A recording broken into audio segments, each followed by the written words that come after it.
We'll have a word in my office later, Jonathan.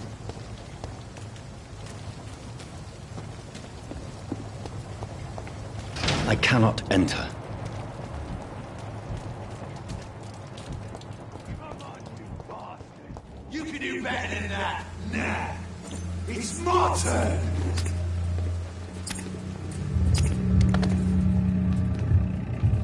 Rotten or pristine, each heart contains the seed of life. Drink at this river, try it all.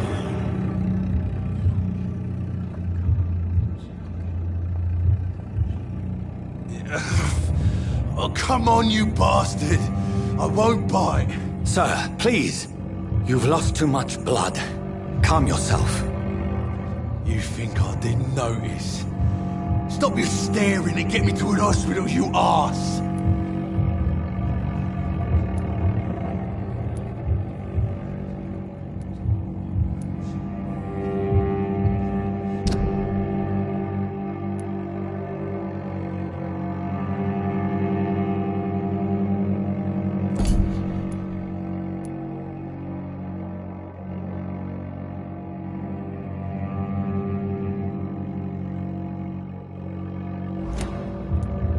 Insulting a good Samaritan.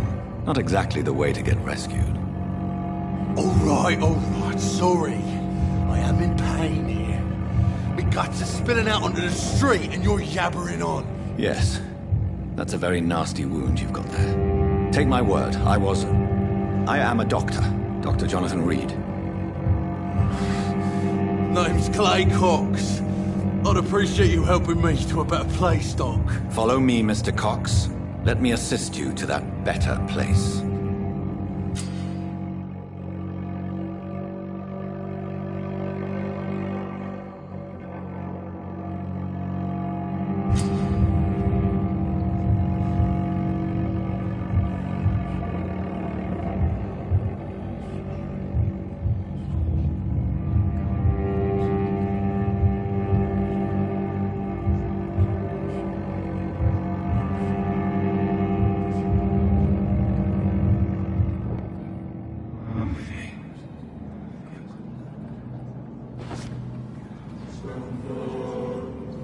Bring this fading light into the shadows. Dance with him the dance of life and death.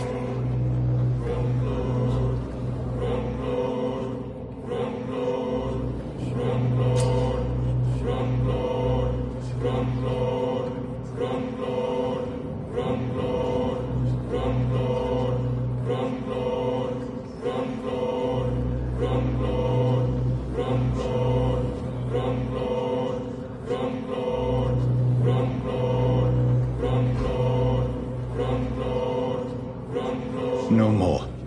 Not tonight. Not like this. I will not take another life. Did I black out?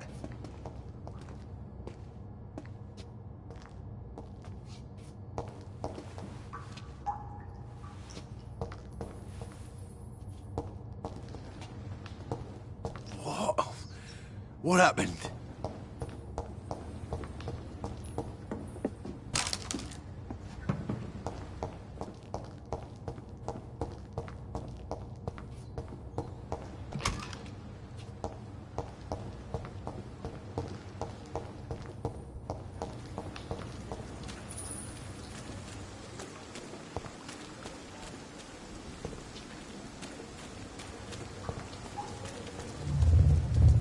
It is wise for the huntsman to sometimes let his prey go, but no famished hunter can run for long.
It's locked.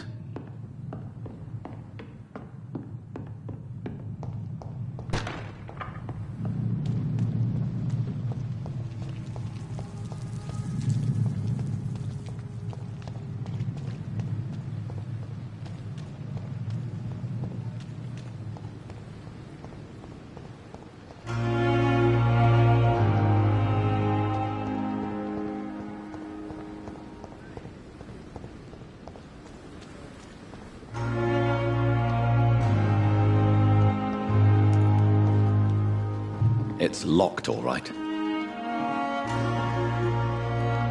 Good evening. I'm Dr. Reed. Always a pleasure to meet a colleague, sir. Especially when he was supposedly dead. A colleague? Are you a doctor, too? Not anymore, sir. I used to be Dr. Rakesh Chadana. Now, I'm just Mr. Chadana, pawnbroker and humble guardian of this morgue. What do you mean, you used to be a doctor? Was your license revoked? No, sir. It is just that I like to be precise. I run a little pawn shop while taking care of the dead. But I used to be a real doctor.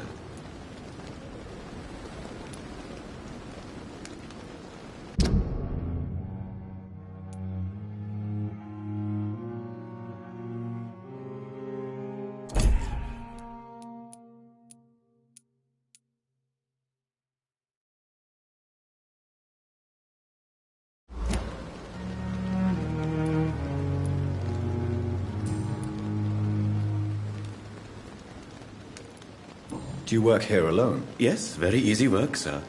All I have to do is watch a few bodies. The situation was very different when the main morgue was still open. Why do you have to watch these bodies? Because these poor fellows have no names. We keep them in case someone comes looking for the missing. Sadly, very rarely happens.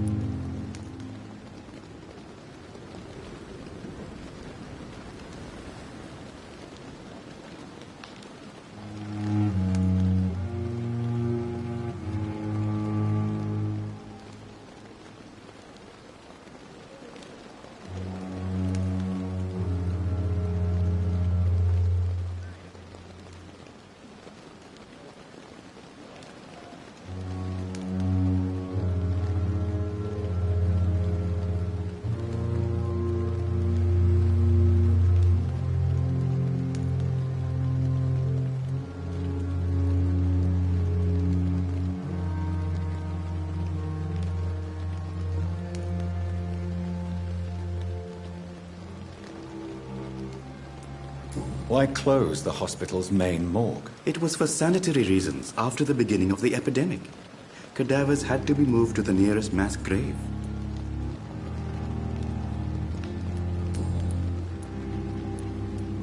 Are you afraid or uneasy being surrounded by so many corpses? Why should I? These bodies are empty vessels. Flesh left to decay. Poof! No soul anymore. All gone. An interesting point of view. And quite an exotic one, too. Most people fear, or at least have respect, for dead flesh. Sir, as a medic during the war, I learned to face my death and the death of others. It's the pain we have to tame, not death itself.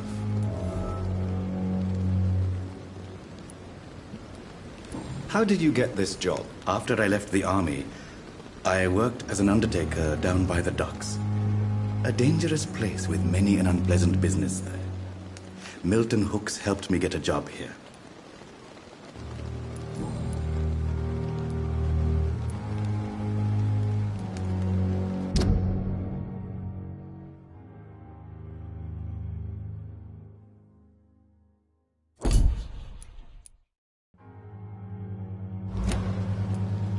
Have we met before? I don't think so, sir. Why? When we first talked, you said you were glad to meet me since I was reported dead. Funny story, sir. Your sister came here a few nights ago. You were missing, and she was looking for your body. She must be very relieved now.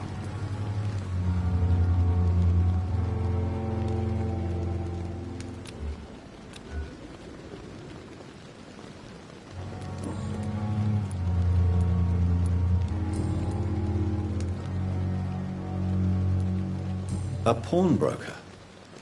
I expect you get all types of people here. Yes, sir. All kind of people. For I sell all kind of goods. Who comes here to trade with you? It's very unhygienic, even unsafe. Diseases can spread. For the customers, for the hospital. I'm very cautious, sir. I've been a doctor, remember? And all my clients are good people. In fact, I think I only know good people. What kind of goods? With the quarantine, it's not always easy to buy things. So I trade, I exchange. Some people sell, some others buy. I like to help.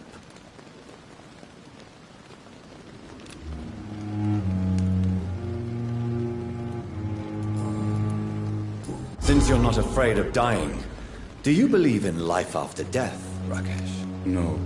I believe we must do all the good we can while alive. For our time is short, and the obstacles are endless. Do you think you would enjoy immortality as a concept? I don't think so. Don't mistake me. I love life, and I'd like to live a long life. But everything has to decay, sir. Even goodwill. Do you really believe goodwill cannot last? As I said, sir, everything decays. If I was to never die, goodness, I would be bored or worse. And I like to be helpful, sir. Quite depressing, wouldn't you say? Yes, but the good news is we'll all die before losing our humanity, sir. So you're ready to die? No, I am not. I don't fear death, for I won't see it.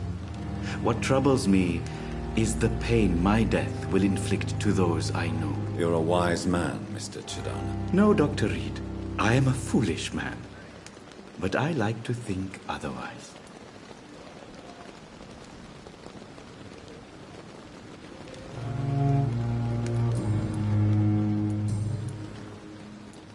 Please show me what you have to sell. Of course. It's just trinkets and curios, really. But I'm sure they can be useful.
I understand you must be very angry about this unfair situation. I managed to arrange to have you buried in the same mass grave as your wife. I hope that might help.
It's locked, all right.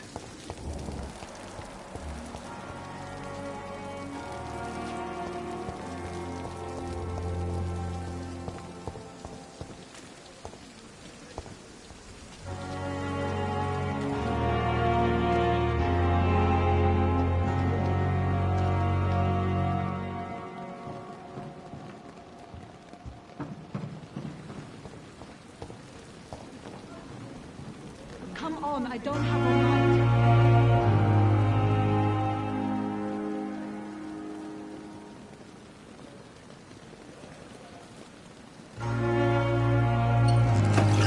By this horrifying epidemic. Good evening, sir. So it is true. The famous Dr. Reed has joined us. I can't think of any better news during these terrible times. Do we know each other? Actually, yes.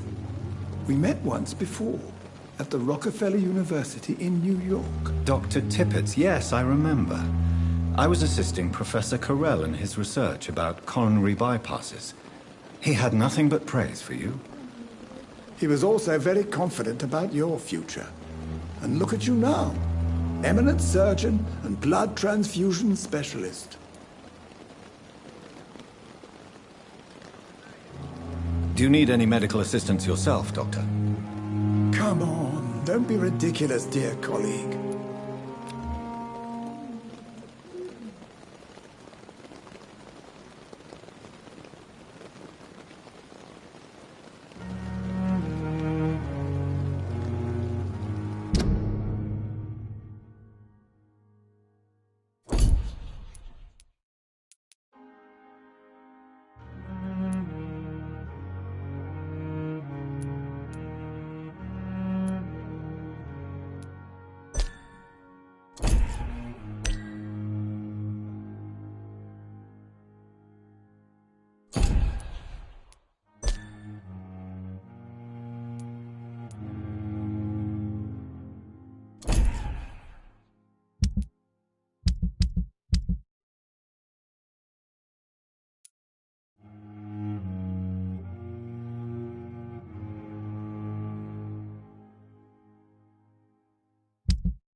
What is the Pembroke Hospital situation? And please, speak freely. This hospital is not exactly the best of London. I'm sure you are used to working in a better environment.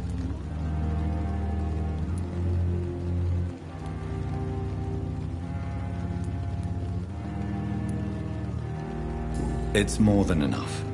In any case, the personnel of a hospital are much more important to me than the building. Don't be misled by appearances, Dr. Reed. This hospital does not lack talented people. It just lacks hope.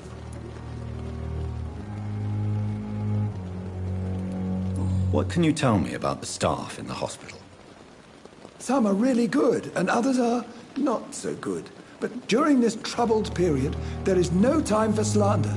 I prefer to focus on the positive character traits. Tell me more about cherished people, then. Nurse Brannigan is a pearl. She is the most helpful and dedicated nurse I've ever worked with. A clever and cheerful woman. You really seem to admire her skills.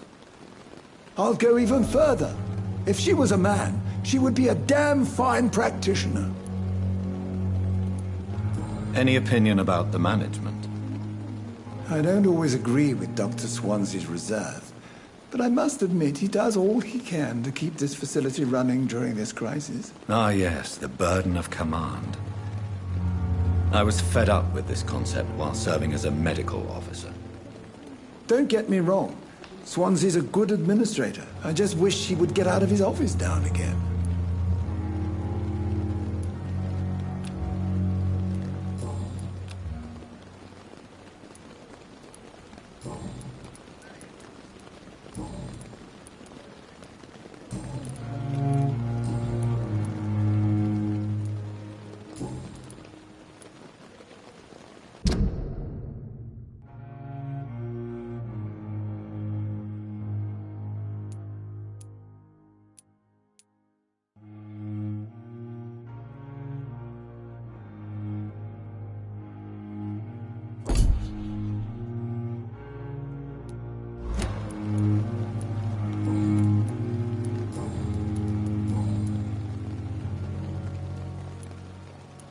What is the Pembroke Hospital situation? This hospital... It's more... Don't be... Goodbye, Dr. Tippett.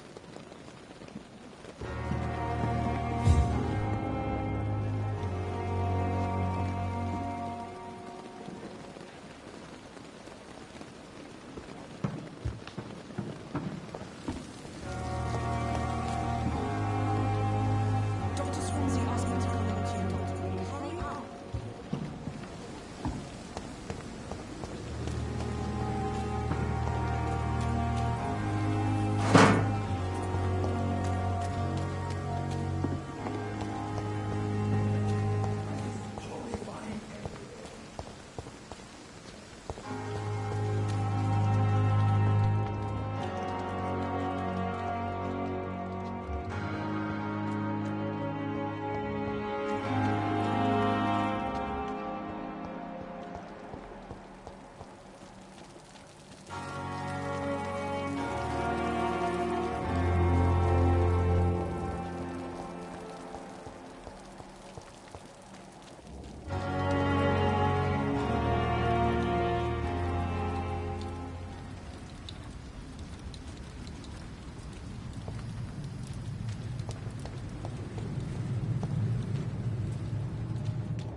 Scowl voices in the garden. I should investigate. If they were to find somebody...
It's locked.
It's locked, all right.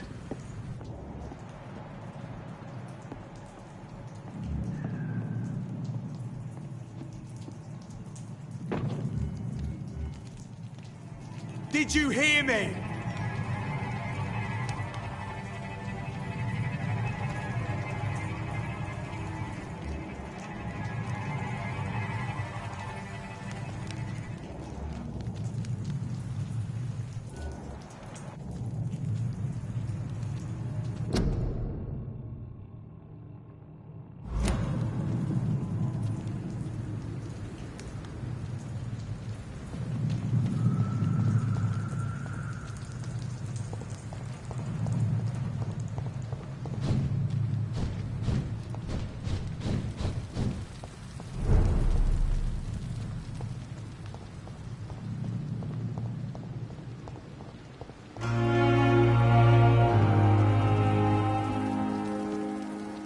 Doctor, where have you been? I've little time to play hide-and-seek with new staff members, no matter how illustrious they may be. I found a wounded man by the docks. He answers to the name of Clay Cox. He requires urgent medical attention. Already making the rounds? That's the Pembroke spirit. I'll ask our porter, Milton, to bring him back immediately. Thank you, nurse. What can I do for you? Dr. Swansea insisted we provide you a quiet office. You'll find it on the second floor with your name on the door. Thank you. Nurse Crane, isn't it? Yes, Dorothy Crane. Welcome to Pembroke Hospital, Dr. Reed. Your office has been prepared.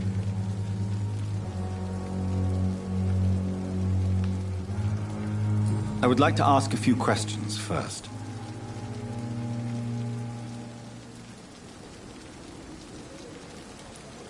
What kind of man is Dr. Swansea? Well, you accepted the job from him. I thought you would have known about your employer.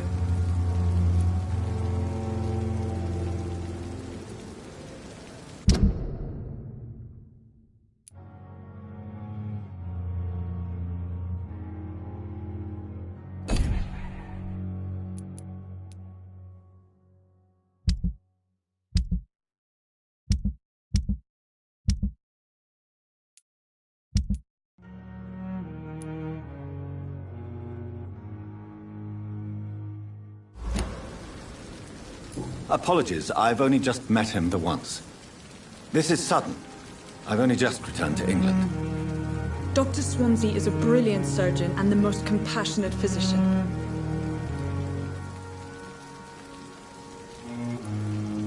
It's right to assume Dr. Swansea knows far more about me than I do about him. You'll get to know him soon enough, and better than me. The administrator has better things to do than mix with us.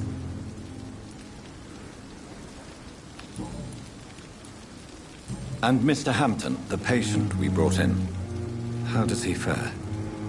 I gave him a sedative to help him sleep. Poor thing was in quite a state of shock. If you could point me in the direction of my room again, nurse. Second floor of the hospital, left after the stairs. It's the last vacant office at the end of the corridor.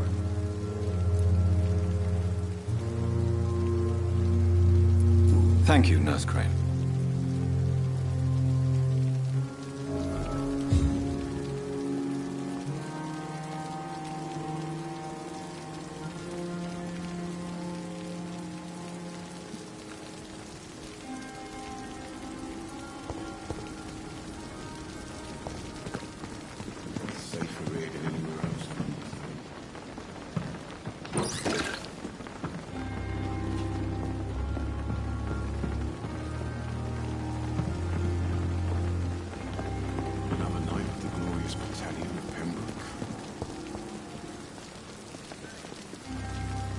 Good evening, nurse. I'm Dr. Jonathan Reed, the new surgeon here at the Pembroke. Dr. Swansea has already told us about you, sir.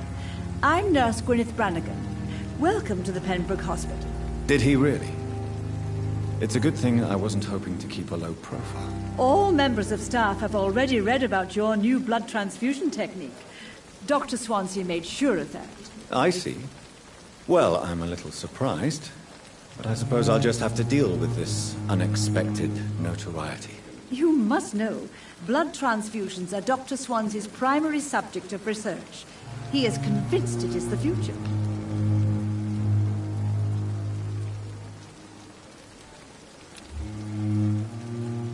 Do you require medical assistance, nurse? Thank you for your concern, but I'm fine. How are things here? Not good, to say the least. We're struggling against an invisible enemy, more lethal than any bullet from a gun. It's hard, Doctor. An invisible enemy? Quite a poetic term for a disease, especially from a nurse. Sorry, Doctor. These last few weeks have been exhausting. We could all do with a good night's sleep.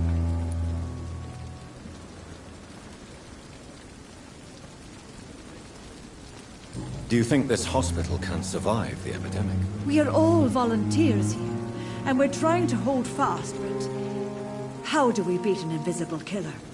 Some nurses have already resigned.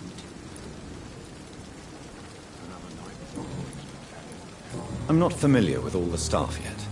Perhaps you could help me. Brilliant professionals, most of them. Dr. Swansea has a gift for recruiting talent. Most of them? Is there a problem I should know about, nurse? It would be inappropriate for me to speak ill of a colleague.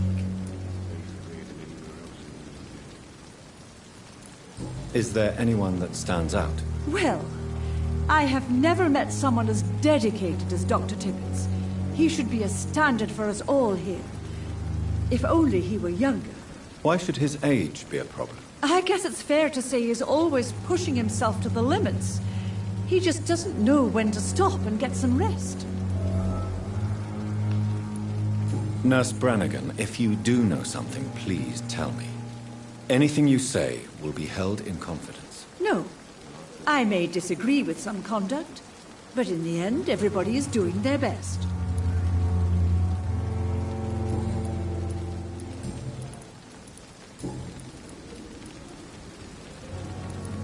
Why does Dr. Tippett claim you're the main reason he keeps working, despite his fatigue? If it wasn't for him, I probably would have left the Pembroke years ago.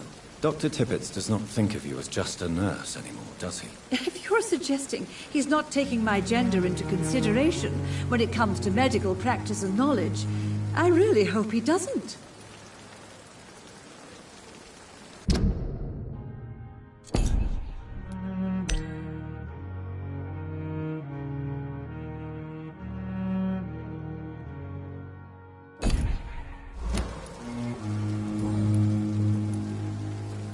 Goodbye, nurse.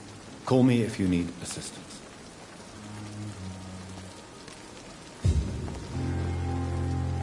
Good evening, sir. I'm Dr. Jonathan Reed. I'm new here. I've already heard about you, Dr. Reed. I'm Milton Hooks, the ambulance driver for this shithole of a hospital. That's quite a blunt introduction, Mr. Hooks. You can call me Milton. I like to speak my mind, Dr. Reed. Perk of the job. Don't judge me, and I won't judge you. I'm not sure I understand what you're talking about. Well, I'm no doctor, but I'm pretty sure a gun can't be used as a surgical instrument. You have a keen eye. I learned to shoot during the war, and have carried one ever since. Old habits die hard. No need to explain, Dr. Reed. And if you ever need a better gun, remember, I may have something for you.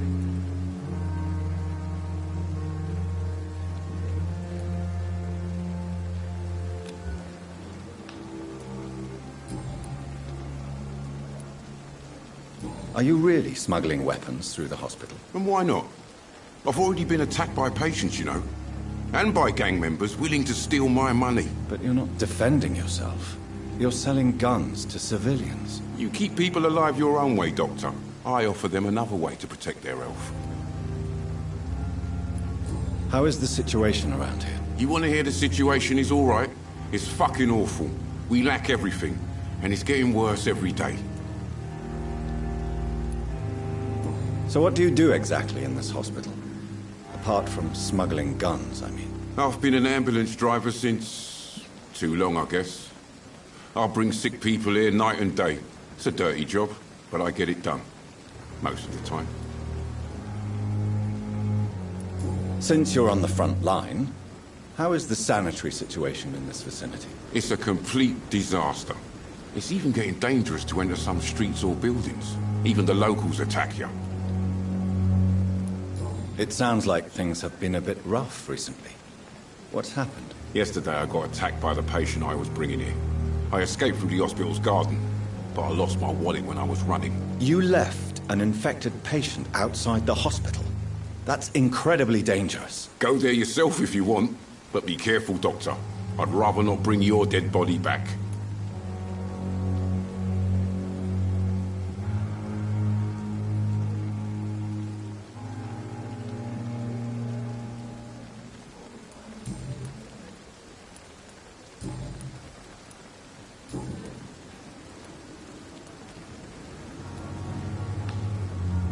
Tell me why you're extorting money from some of the patients here. If a patient wants a bed, he'll have to pay me a little fee.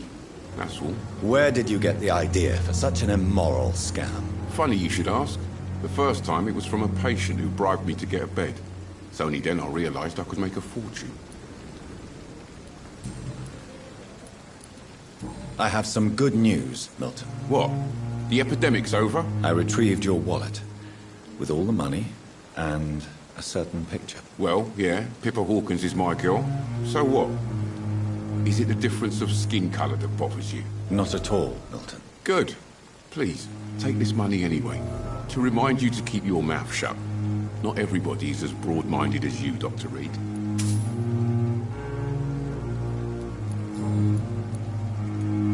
What's going on between you and Nurse Hawkins? Pippa's tired. Tired of all this shit.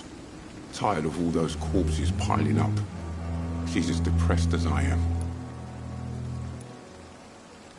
During the war, I witnessed a few couples, just like you, come together in difficult circumstances. It can be very damaging. Maybe you're right. But we support each other. And that's all that matters. You do realize you could both get fired. Hospital staff are not meant to have intimate relationships with one another. Come on, Dr. Reed. Do you know how many rules are broken in this hospital every day just to keep it running? There's nothing wrong with what we're doing.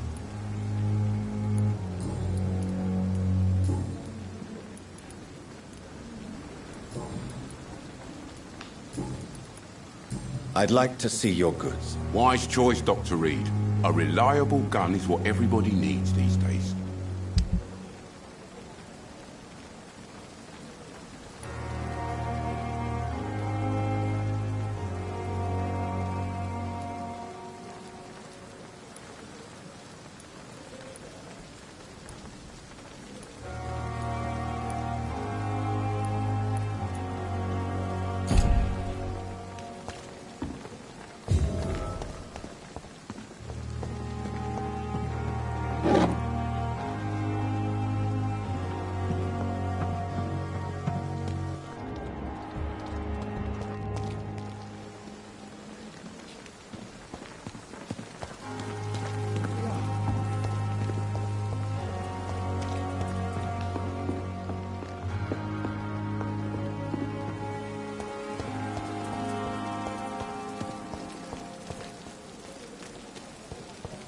Still standing after this epidemic.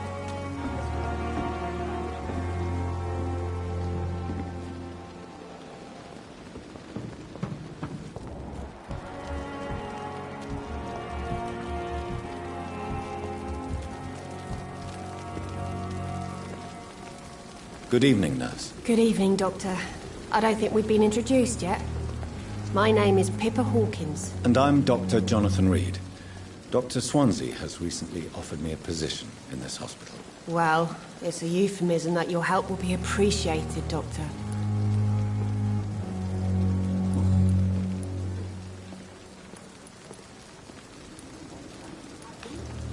Pippa, I know you're very close to Milton Hooks. Yes? Milton Hooks is my man. If you want to report me for that, just feel free, Doctor. I have no intention of reporting you, Nurse Hawkins. But are you aware of the risks? The rules say I won't be allowed to work as a nurse anymore. But here at the Pembroke, we break rules all the time. Is he worth the risk? Hey, I'm no perfect woman, and Milton is not the finest bloke. But we do our best to get by. That's all any of us can hope for nowadays.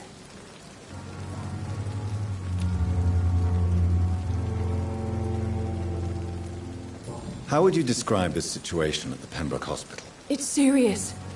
The flu is wreaking havoc amongst the staff and patients. We are running out of everything. You must get a hold of yourself, nurse. Sorry, I'm exhausted. No one has any idea when this epidemic will be over.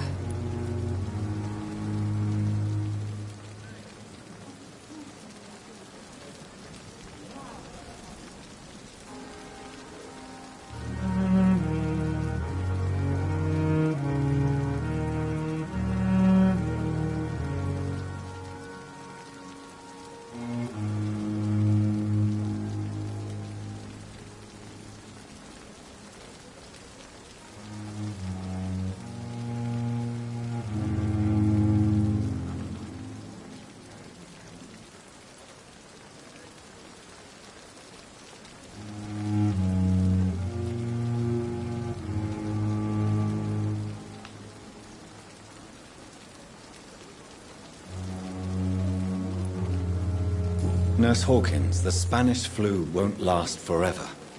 Even the Black Plague didn't kill everyone. I wish I could believe you. But what if this epidemic was worse? What if in the end, nobody was spared?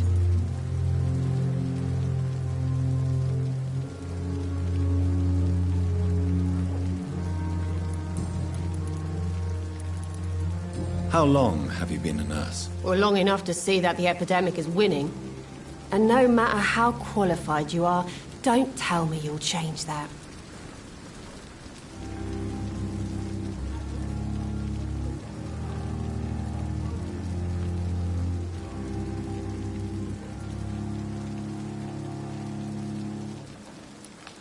You're right.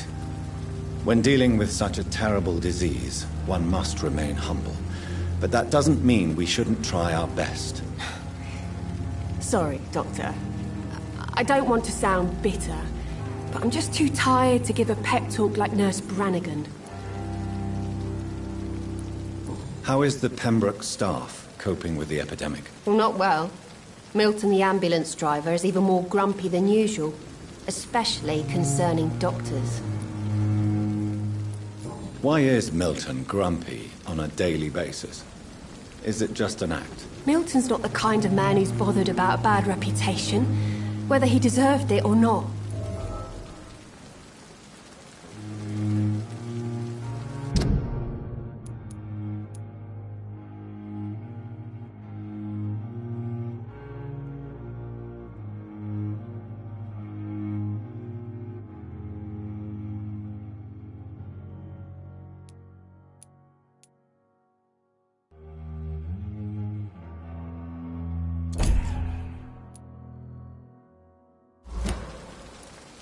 Why does Milton dislike doctors? I don't know.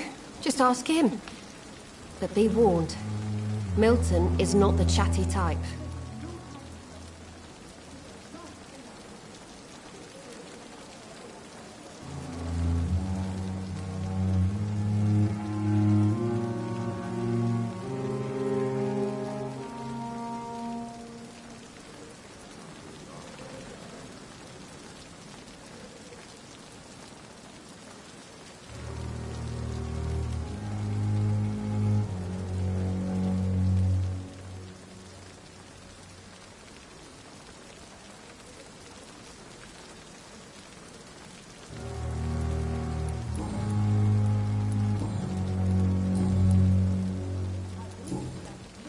Goodbye, Nurse Hawkins.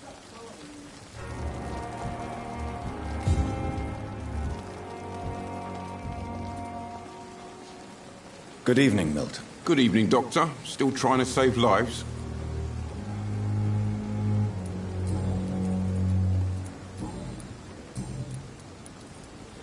Why do you have such a mediocre reputation among your colleagues, Milton? Fuck them. Nobody knows the horrors I've seen since working here. This city was sick long before the epidemic, Dr. Reed. I know it's a difficult task, but correct me if I'm wrong. Is this not the job you are paid to do? I've seen babies left to die while their brothers were properly fed. Underage girls and boys sold to all manner of perverts. I'm sorry, I don't know what to say. Yeah, exactly. We lack words. So excuse me if I don't look on the bright side of life.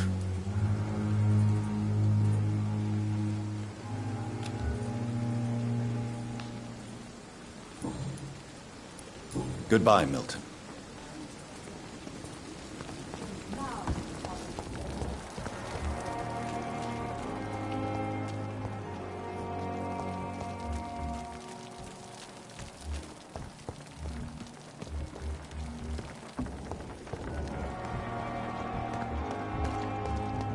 Dr. Swansea is right.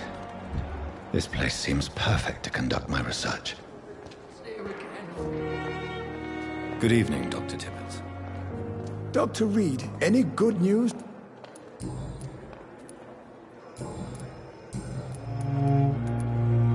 You're exhausting yourself, Corcoran.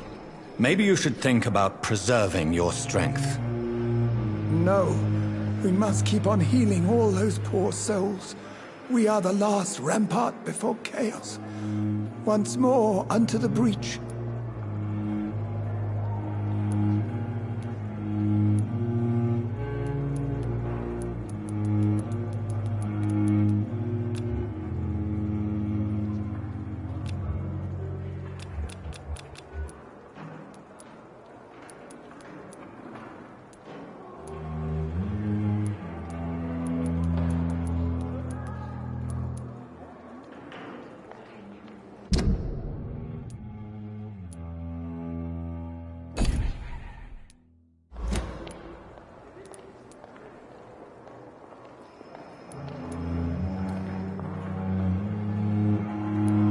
Nurse Brannigan is worried about you, Doctor.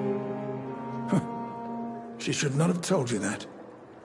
I will have a word with her. You don't have to blame her for her honesty. I'm not that kind of man, my dear Jonathan. Actually, Nurse Brannigan's opinion is the only one I may listen to.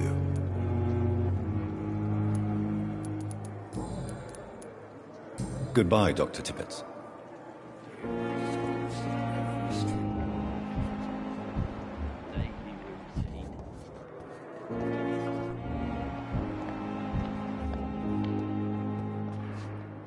Good evening, sir. Can I help you? Unless you're here to fix my face.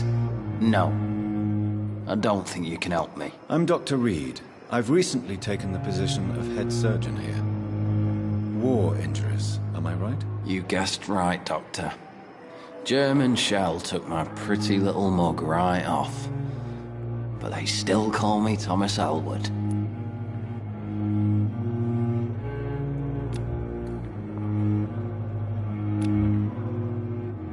Soldier, do you need assistance? I'm fine. Just do something for this pain, will you? That's all I'm asking.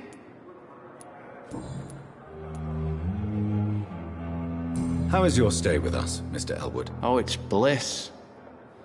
I just escaped death in the trenches to be surrounded again by the moans of the dying. Can I ask you precisely why you're a patient here? It's the pain, sir. The drugs don't work. It just hurts under the scars, if you get my drift.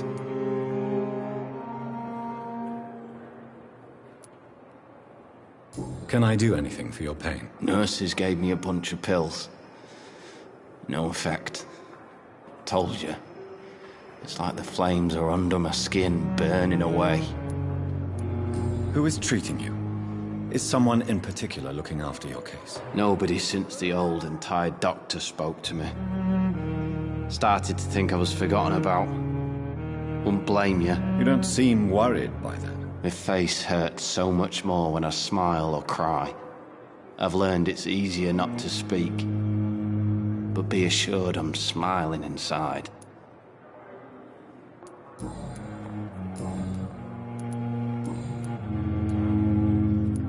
Where were you stationed, sir?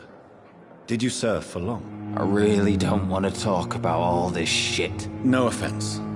I was pushing too much. I served in France myself. I just wanted to know what happened to you. You were an officer, weren't you? Then I doubt we fought the same war, sir. No offense.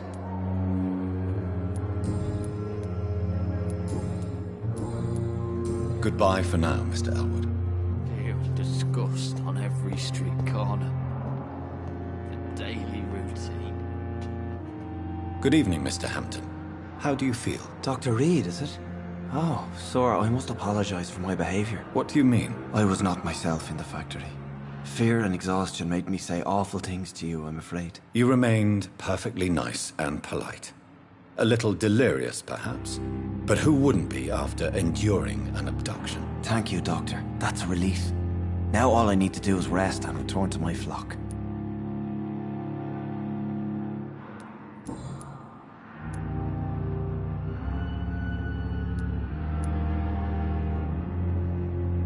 Do you know Tom Watts, the bartender from the Turtle?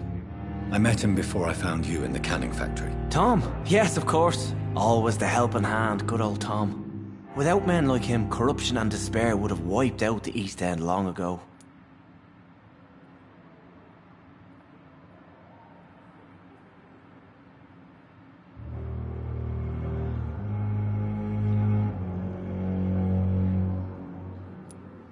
People are still in despair. How could it be otherwise?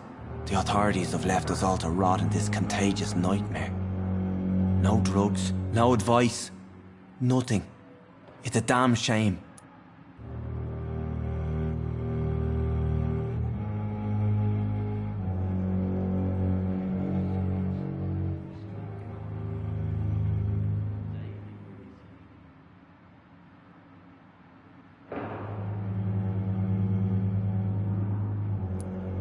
Who should I avoid in this part of town, then? Any particularly evil figures? Not really. Most men and women are just doing their best. And it's not my habit to speak ill of people I know, Doctor. How did you end up in William Bishop's den? I had received alarming news about his recent behavior.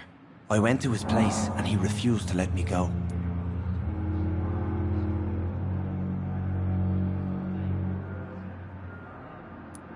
Why did he abduct you? William was an alcoholic. His addiction suddenly changed to blood. I don't know why. Just like a patient I met here. This Miss Hawcroft. You dared to enter this awful place alone. You're a hero, Mr. Hampton. Or a fool. I'm just a man trying to help his friends, Dr. Reed. William Bishop was a conflicted soul, searching for light.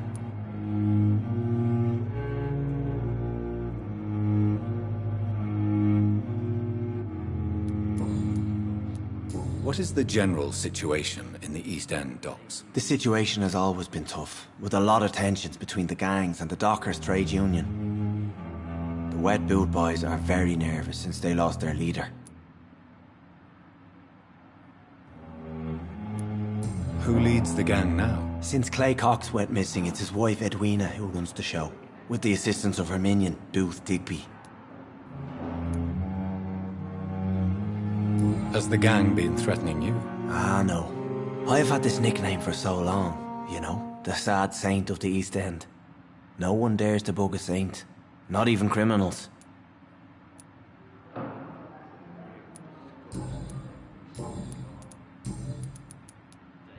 How do you feel, Mr. Hampton? Medically speaking, I mean. I feel exhausted. Beyond exhaustion, actually. William drank so much of my blood in his madness. I feel empty. You're in good hands here. Dr. Swansea is well versed in blood transfusion, and I'm sure he'll take the best care of you. Thank you, sir. I believe all I need is rest, and then I can go back to the people who need me.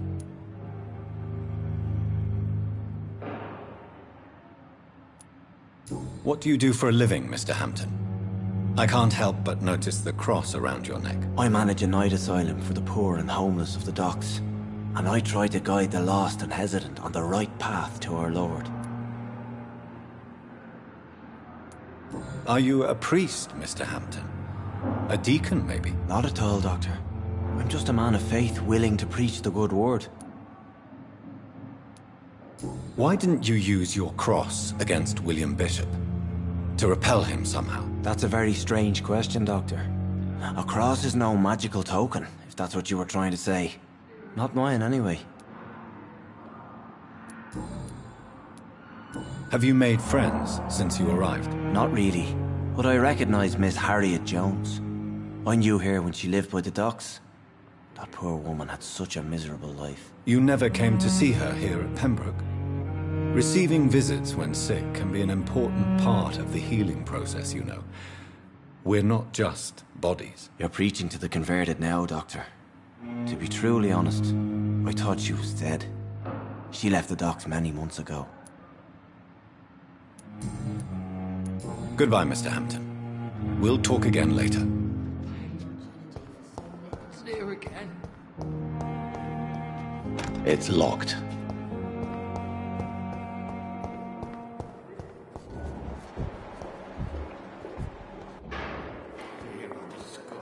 So many deaths.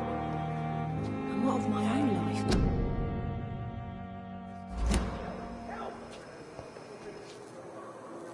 Good evening, miss.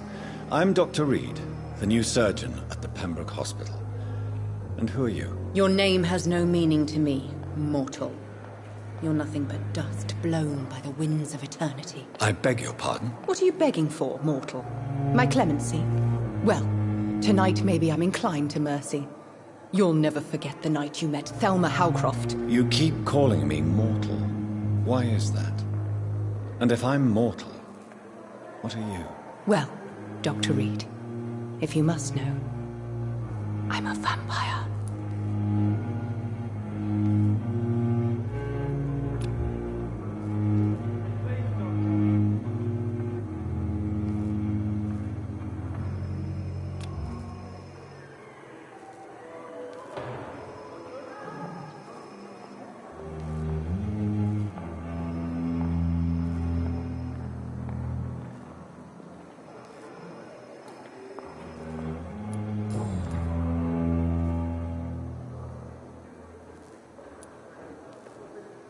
And why do you believe you're a vampire? I don't need to believe anything. It is what I am. It is what I feel within this hollow shell of flesh.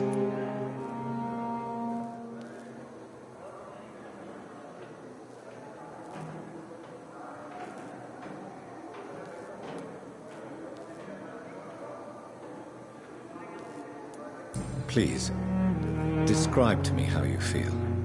What is it like to be a vampire? I can hear my body crumble from the inside as my flesh cracks and fades. I sense the last pulse of postulant blood within my drying veins. I need new blood.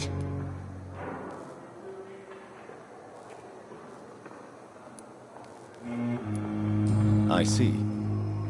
Have you ever heard of Cotard syndrome, Miss Howcroft? Never. It's a mental illness discovered by a French neurologist named Jules Cotard. The affected patients are delusional. They believe that they are putrefying, that they are dead, a ghost or a ghoul, or in your case, a vampire. Delusional, you say? Oh, sad and petty mortal. You can't even begin to understand the concept of immortality. And you think it is I who am delusional. Do you require my services, Miss Howcroft? I have no need for your medicine, Dr. Reed. Blood is the only drug I need.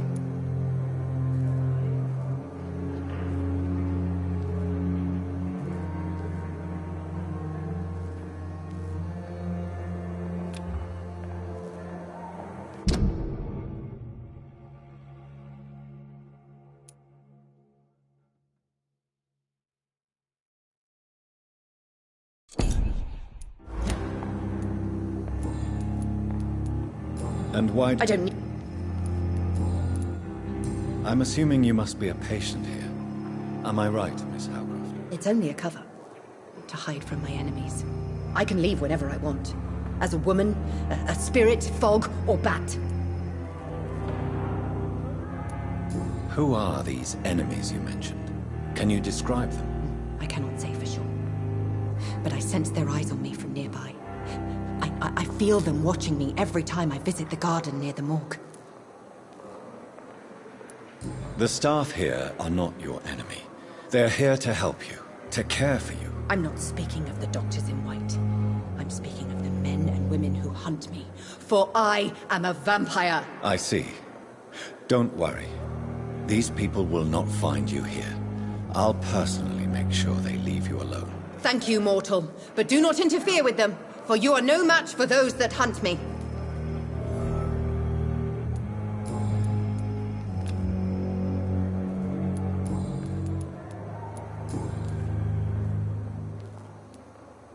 Who are you really, Miss Howcroft? I mean, apart from being a vampire. Is that not enough for you, puny mortal? What do you require? Proof of my powers? I'm curious to know who you were before becoming a vampire. It was such a long time ago, I don't remember. Centuries of unholy life can have strange effects on one's minds, you see?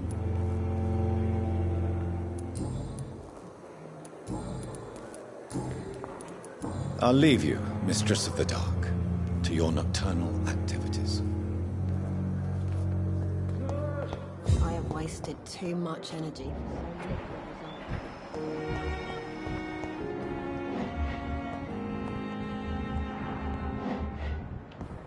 Always need words to calm the children, Ellen. What a blundering idiot. Good evening, sir. I'm Dr. Reed. I believe we're going to be colleagues. Reed? Yes, I've been informed about your arrival. I'm Waverly Ackroyd. Welcome aboard, I suppose. Does my arrival inconvenience you in some way, Dr. Ackroyd? Let us just say that I don't particularly share Dr. Swansea's enthusiasm for hiring you. What we need here are reliable professionals, not overrated dabblers.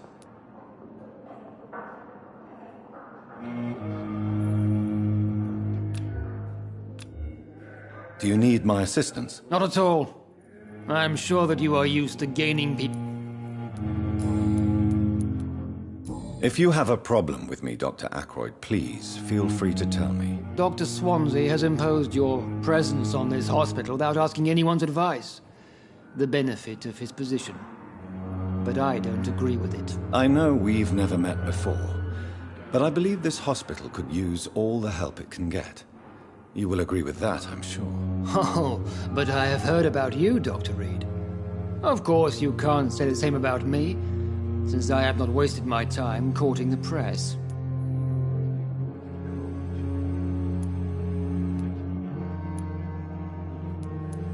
There is no need for such animosity between us. Don't you think the epidemic is already enough to deal with? That is one point we could agree on. And that is precisely why I want to be sure that you will be of help to this hospital, instead of a burden. Since your tenure in this hospital is longer than mine, perhaps you can tell me more about this place. Let's just say I'm tired of the carelessness around me. I have always respected the skills of Dr. Swansea, but over time his enthusiasm has become displaced. Carelessness? Exactly what are you talking about? We're here to save lives. The people who trust us are not volunteering for experimentation. They're here to be healed. I don't intend to run any radical experiments, Doctor. Even if I, as any good practitioner should, express an interest in pushing the boundaries of medical research. Modern medical methods were created through audacity and ego. But there are rules in our line of work, and they're here to protect our patients.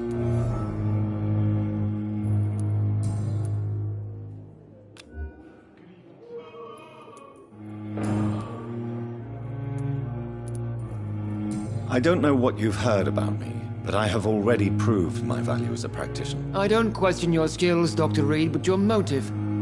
Is it money, fame, or are you truly dedicated? And what exactly is that supposed to mean? I served in the war just like you. But unlike you, I did not use the wounded to play the modern sorcerer. Be careful what you insinuate, Dr. Ackroyd. I only want you to admit you used those men to improve your theories.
This is ridiculous. My blood transfusion technique saved many lives, and you know it. You see? That is exactly what I hate about people like you. You avoid this kind of accusation instead of facing reality. It seems you have bad memories of your military service. I refuse to see this industrial slaughter as scientific progress. War only reveals the worst in men. We can at least agree on something, Dr. Ackroyd.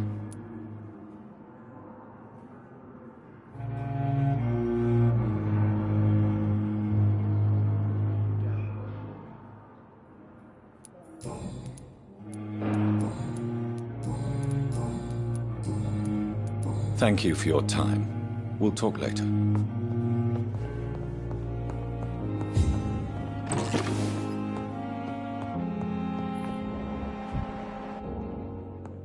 My sweet girl. Reads me like a book. Good evening, sir. Good evening, sir. I'm Dr. Reed. May I help you? I don't know if a third opinion is needed.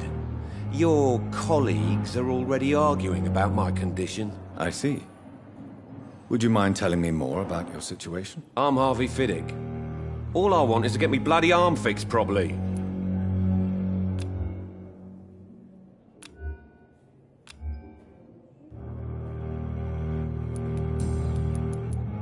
Are you satisfied with your treatment here? Well, it's clear that I've chosen a bad time to be injured. Forgive my bluntness, but you seem overwhelmed by cases of the flu. I won't lie to you about it. I'm afraid we are. Are you sure you don't want to operate yourself, Dr. Reed? I have the feeling you're very capable. And your colleagues seem to think so too. In other circumstances, you would be right. But for now, I don't think I can take on the responsibility. My apologies. Tell me about yourself, Mr. Fiddick. I'm just a regular guy waiting to get his arm fixed, so I can return to work and to my family. I was more curious about what you were doing before being hospitalized. I'm a carpenter, and a good one too. But that means I need both arms to feed my family, Dr. Reed. Tell me about the doctors who are arguing about your case. Strickland and Ackroyd. They both want the best for me, but there's a lot of pride there. Doctors are no different from carpenters, it seems. What do you mean? I often had professional arguments with rivals on a building site. Difference is I disagreed about wooden nails, not flesh and bones.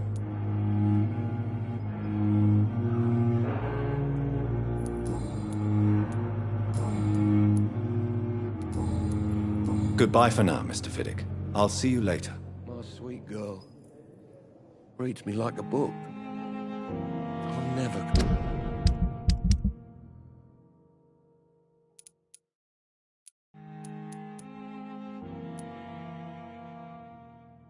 keep anything from her.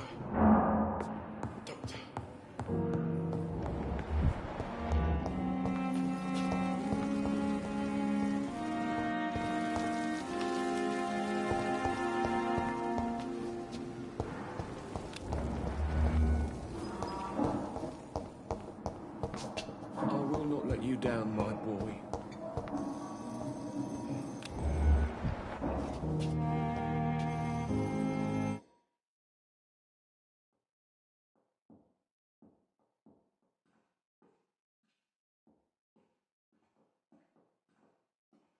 You always knew the words to calm the children, Ellen.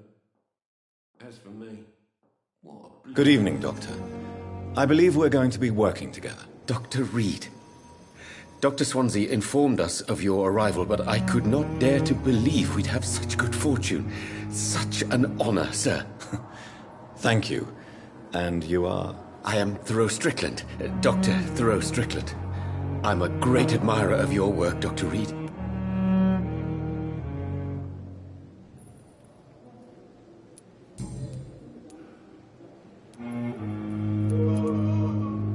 What do you think of Dr. Ackroyd's aversion to modern medical methods? It's a shame he's so narrow-minded. Dr. Swansea taught me that science is about exploring uncharted territory. I'm convinced that's true. With the influenza and all that's going on, you should put your differences aside, don't you think? Why is it so difficult to work together? I believe that if Dr. Ackroyd had been the one to discover the transfusion process, he would be the first to recommend its use. So you believe it's just a question of jealousy and pride? Dr. Ackroyd is as proud as he is blinded by his obsolete concept of medical science.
Please, could you tell me something about yourself? I'm a great admirer of your work concerning blood transfusion, Dr. Reed. I run my own experiments. I'm convinced it's the future.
What made you choose to be a doctor? I'm not ashamed to admit you and your work have inspired me. I am honored to have the opportunity to work by your side.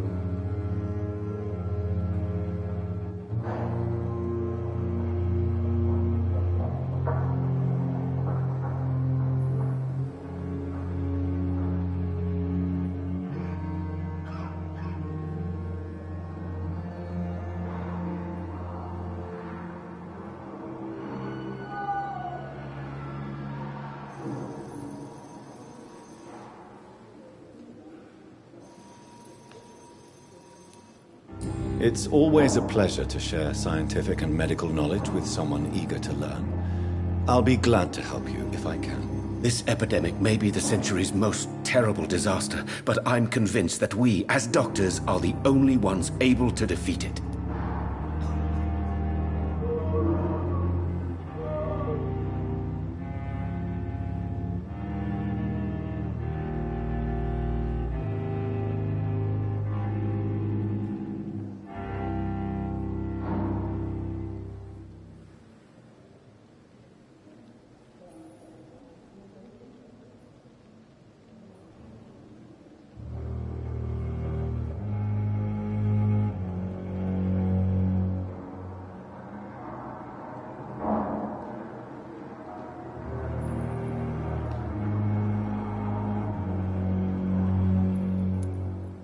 I based my technique on my mentor's research.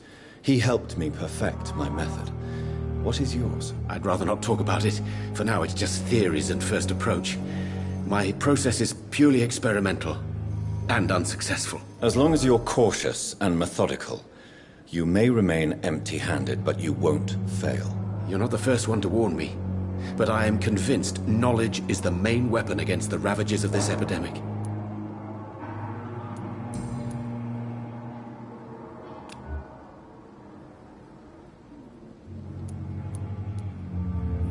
What can you tell me about the Pembroke? Well, it has always been an honor to work with Dr. Swansea. But with your arrival, I can't think of a better opportunity to learn about blood transfusion.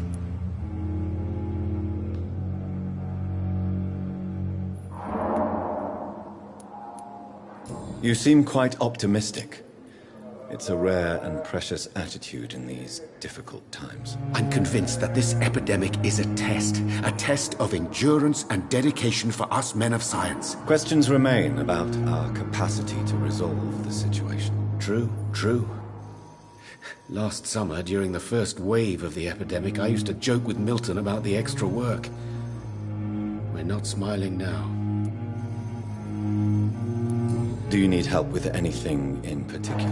Well, yes, maybe. I'm waiting for a batch of products I ordered for my personal research, yet my supplier seems to have vanished. Do you want me to play the errand boy for you? Oh no, Dr. Reed.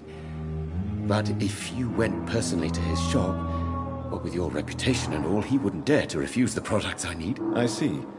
Well, give me the address, for I may pass by if I have time.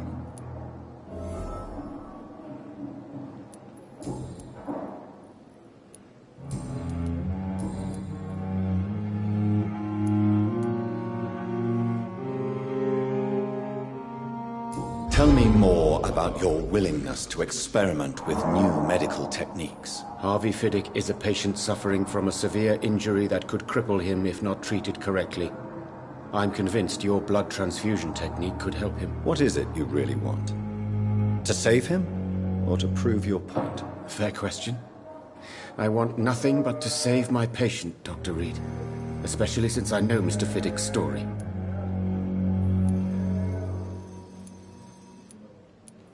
Tell me Mr. Fiddick's story. Our first diagnosis was compromised because Mr. Fiddick lied to us about the real origin of his injury. He first claimed it was an accident. But why would he hide such crucial information from us? Because he is a proud father, ashamed of putting his children at risk because of his own negligence. This personal involvement could also appear to be a lack of impartiality.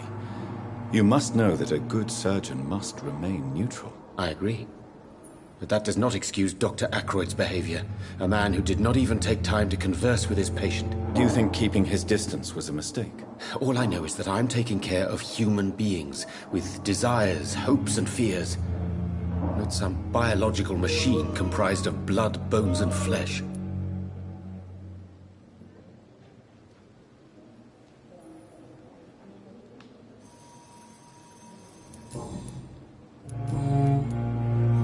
Goodbye, Dr. Strickland.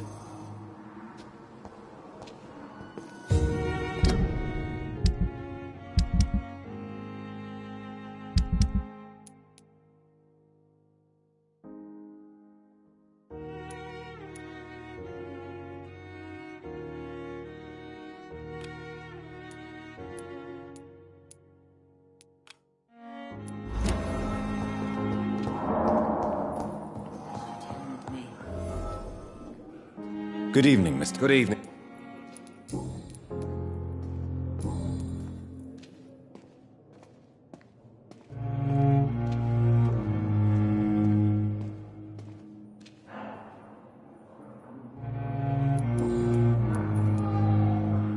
Tell me about your injury, Harvey.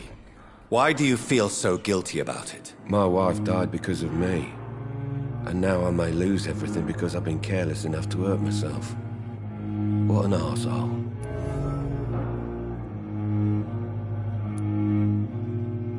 How could your job be responsible for your wife's death? I was working a double. She went out to bring me a hot meal and got caught in a German bomb raid.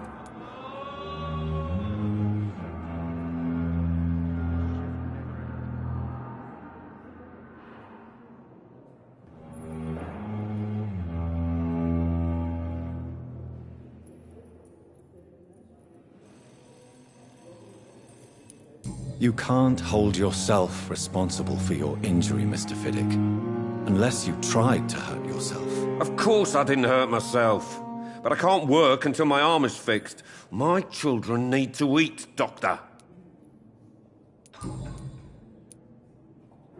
Tell me more about the death of your wife, Harvey. 1915. I was in the army, building workshops for the Royal Flying Corps. Helen was happy I wasn't sent to the front. What happened? The Germans sent Zeppelins to bomb the construction site, but they missed their target. My wife was bringing my dinner when the bombs fell.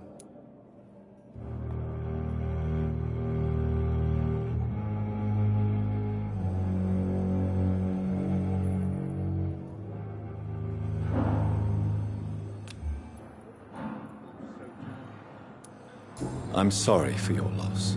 So many died during the bombings. I served in France and witnessed the carnage there. I would like to say that she didn't suffer. Truth is, I have no idea. I just know that I'm all that me kids have. Poor little bleeders. How are your children after losing their mother? They were smaller then.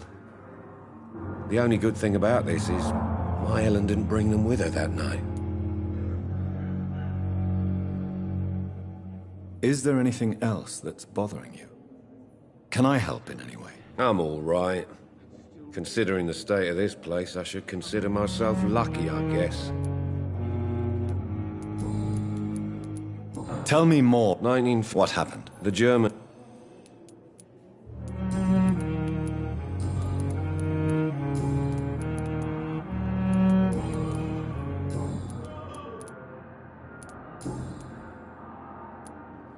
Goodbye for now, Mr. Fiddick. I'll see you later. I will not let you down, my boy. I'm so tired. Will this shift never end? I'm all right. Don't waste your time with me. You always...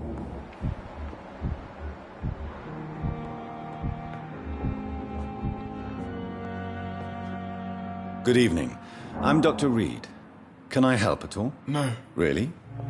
Why are you here, then? I don't want to talk. My throat hurts too much. I suppose that this pain is the reason you're here. Is someone taking care of you? Yes.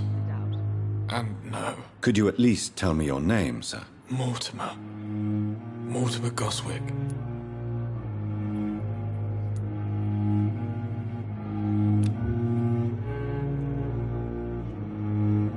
Do you need any help? I'm afraid I may, sir. I don't mean to be a burden.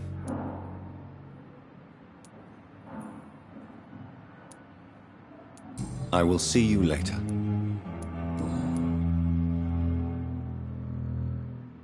This hospital seems to be falling apart.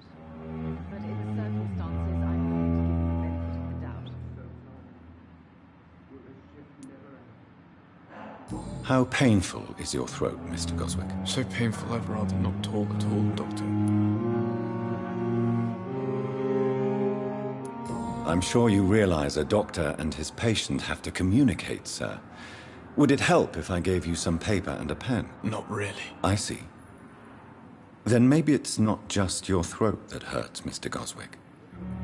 Perhaps your sore throat is just the consequence of something more hurtful. Yes, maybe. But I don't want to talk or even write about it now. How so painful. I'll let you get... Good evening, sir.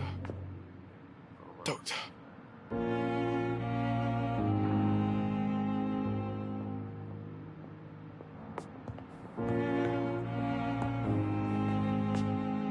Good evening, madam. Can I help you? It's my son who needs you, sir. I'm Dr. Jonathan Reed. How can I help your son? I'm Beatrice Goswick, mother of Mortimer Goswick. Could you check on him, please, Dr. Reed? I've heard much of your talents as a physician.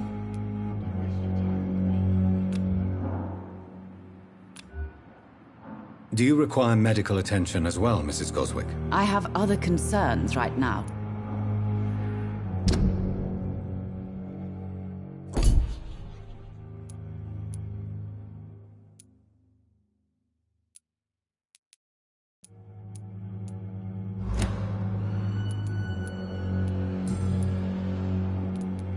What can you tell me about yourself, Mrs. Goswick? Not much to say. Just take care of my Mortimer and I'll cover all the expenses. That's all that matters. Are you really that rich? Most of the patients here are of a more humble origin, if I may say so. Yes, thanks to my husband. May he rest in peace. I can cover any needed medical expenses. May I ask if you have an occupation, Mrs. Goswick? I'm a teacher by profession.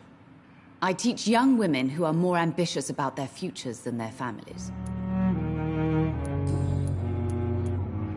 What do you think of your reception here? Any complaints? I have had the uttermost reservations about this hospital since we arrived. But we had no other choice, considering the state of emergency. Is there something in particular that's bothering you? Some of the staff were not especially welcoming. I suspect they're not accustomed to dealing with patients of such social standing.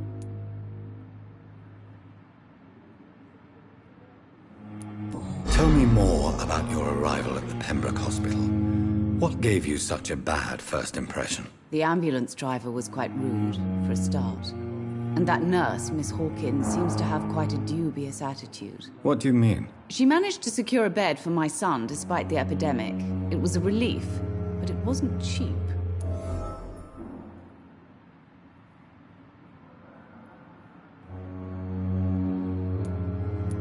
She charged you for a bed? Yes, and I paid without question, considering the urgency of the situation.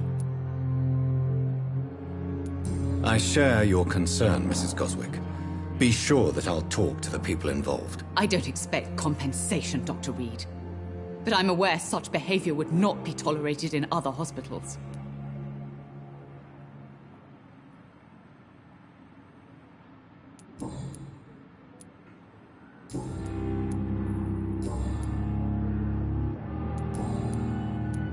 Goodbye, Mrs. Goswick. Good evening, sir. Doctor. Good evening, Mr. Goswick. I'm okay.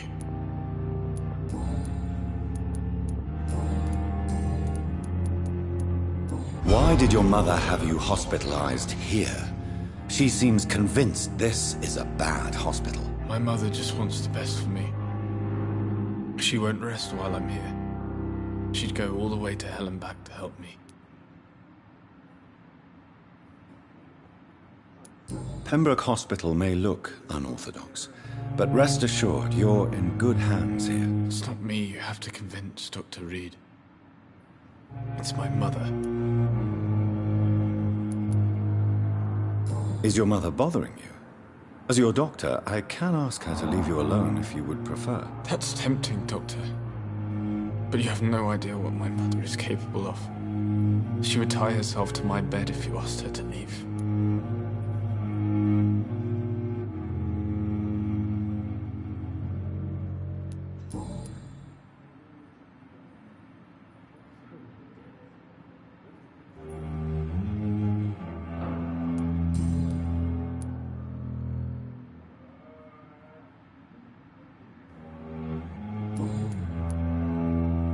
Tell me about yourself, Mr. Goswick. I don't want to talk, Doctor.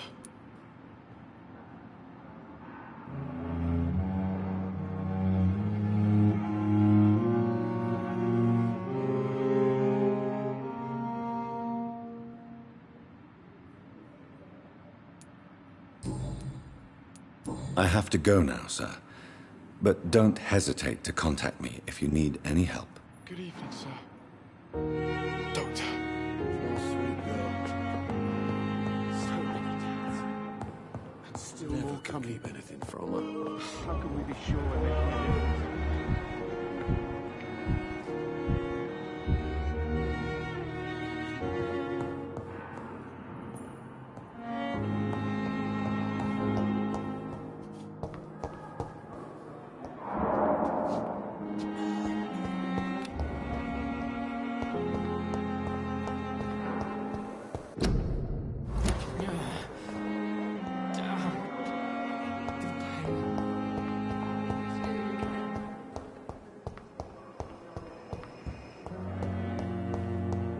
It's locked. It's locked.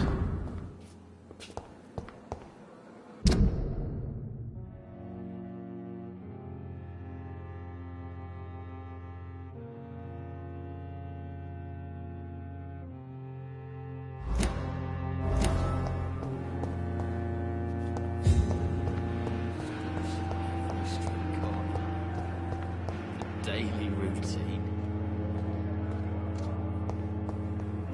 I wonder why the Goswicks came here in the first place. Good evening, Nurse Hawkins. Good evening, Dr. Reed.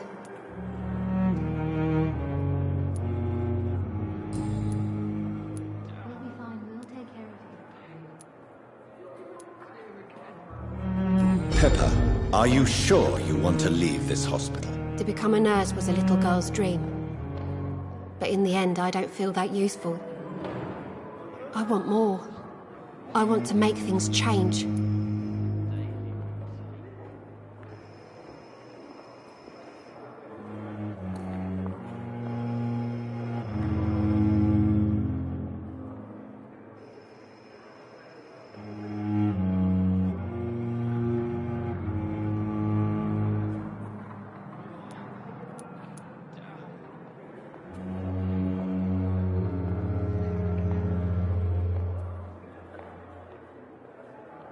You should be proud of what you've achieved. This hospital represents hope for many people in need of help. Maybe you're right. But at the moment, I feel like we're just a cemetery waiting room.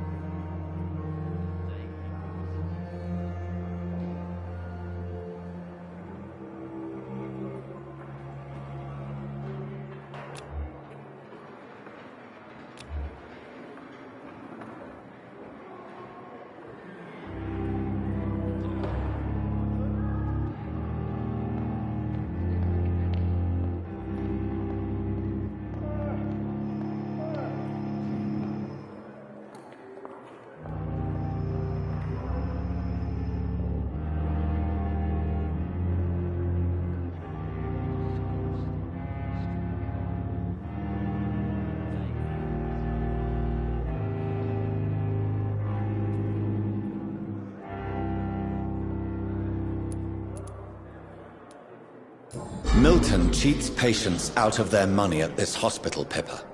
Are you his accomplice? Yes, I am. Is this your definition of being useful?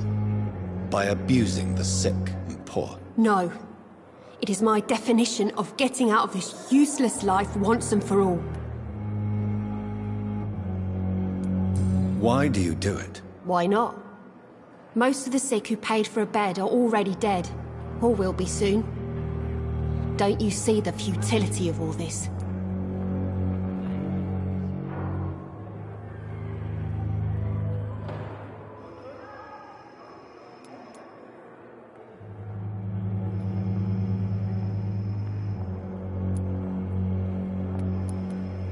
How can you be affected by the misery around you, and be so heartless at the same time? Which is the real you, Nurse Hawkins? I could ask you the same question, Dr. Reed. Are you more real when you lie to a dying patient, or when you grant him useless medication?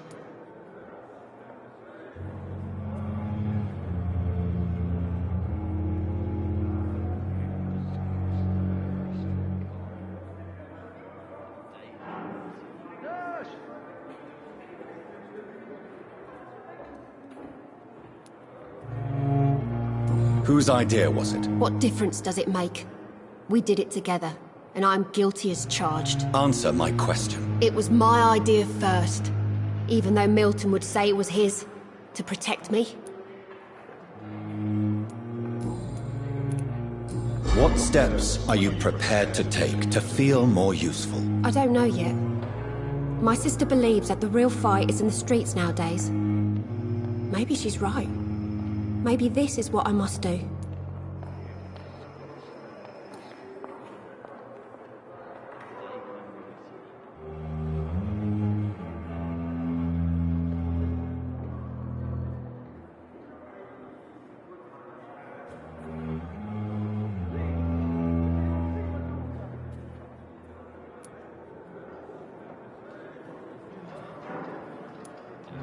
And what about Milton Hooks? Does he share your point of view? For Milton, any change means more comfort and more peace. I disagree.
If you feel that saving lives is not useful enough, perhaps it means that you've lost faith. On the contrary, my faith has never been stronger.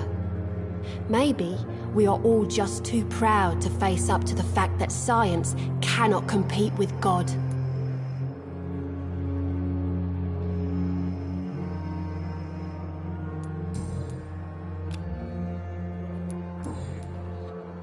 Goodbye, Nurse Hawkins.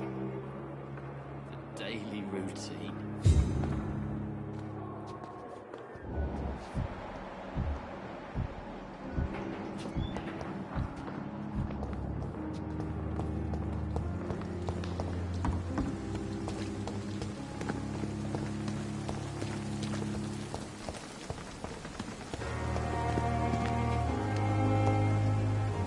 Good evening, Milton. Good evening, Doctor. Still trying to save lives?